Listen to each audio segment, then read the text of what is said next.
Question 6, Margaret Mitchell.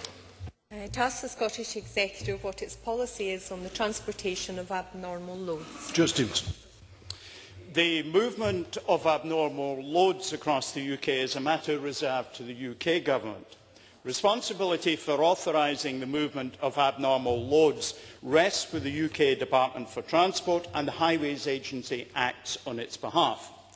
Transport Scotland coordinates the movement of abnormal loads within Scotland in liaison with local road and bridge authorities and the police, taking into account any potential for damage and disruption to the network. Therefore, Transport Scotland advises the Highway Agency, which approves or rejects any proposed movement. I thank the Minister for that response and note what he says, but I wonder if he is aware of recent concerns expressed by hauliers about the charging and variation in policy adopted by Scottish police forces for escorting abnormal loads, with charges up to £600 reported for police escorting one load. Clearly, these costs impact adversely on both hauliers and contractors and on the projects such as the extension of the M74. As such, will the Minister look into the situation and attempt to restore the common sense approach which was adopted by all the parties involved following a Scottish Parliament members' debate on the subject in 2003? Minister. I will certainly look further at the issue that Mrs Mitchell raises. We have some 250 or thereabouts such applications each year in Scotland.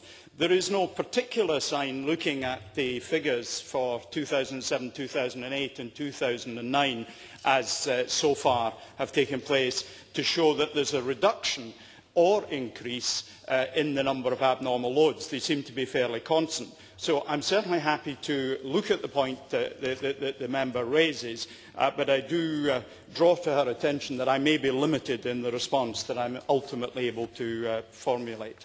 Michael Matheson. Can I ask the Minister what consideration is given to the moving of abnormal loads from the roads to alternative modes of transport such as rail? He will be aware of the very serious problem that has been experienced in the Larbert area of my constituency.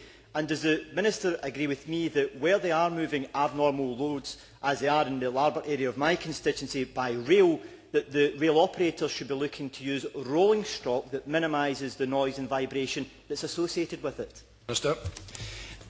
We are certainly very enthusiastic about maximising the transfer of goods from our roads and onto our railways. We have a limited supply of rolling stock which has a flatbed base of 720 millimetres, thus allowing bigger, higher pieces of equipment to travel by rail.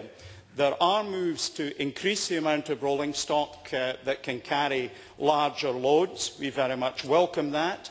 And for the constituents of Michael Matheson, as for road users across Scotland, such movements which we support very strongly are very much to be welcomed.